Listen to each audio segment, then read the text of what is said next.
Ar galime pačią nenaudingiausią kelių tiesimui medžiagą molį paversti stabiliausių pagrindų kelio tiesimui? Taip. Pagal naująją technologiją nutiesti stabilius parko takelius ar privažiavimus prie gyvenamųjų namų įmanoma vos per dieną. Nereikia iš anksto ruošti grunto ar vežti žvyro.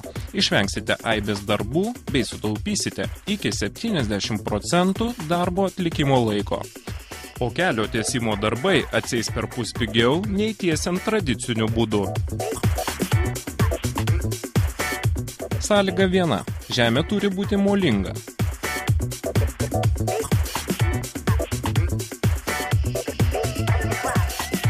Netvarkingą kelio paviršių išlyginame, taip suformuojame pirminį kelio lygį.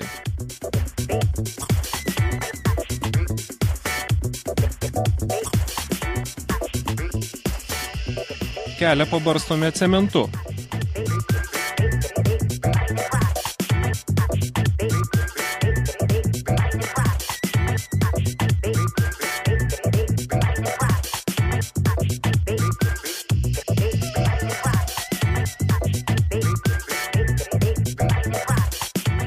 Tada pereiname prie bene svarbiausio šio kelio tiesimo etapo.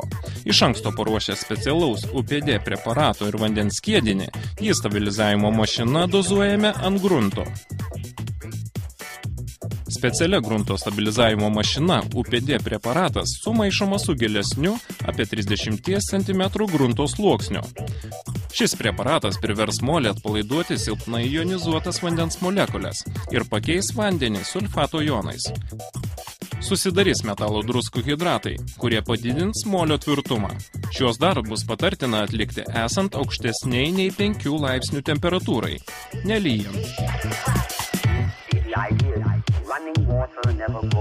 Kai UPD preparatas sumaišomas su gilesniais grunto sluoksniais, paruoštą gruntą voluojame.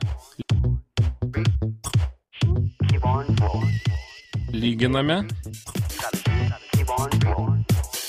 ir vėl voluojame, kol pasiekiamas 100 megapaskalių sutankinimas.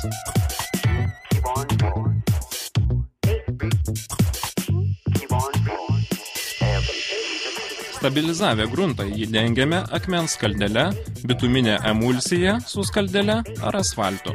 Kitą dieną šiuo keliu galės važiuoti lengvieji automobiliai, o po savaitės ir sunkvežimiai. Atlikti tyrimai parodė, kad patvarumu šio kelio pagrindas nenusileidžia autostrados pagrindui. Be to, neskleidžia nemalonaus kvapo ir nekenkia aplinkai.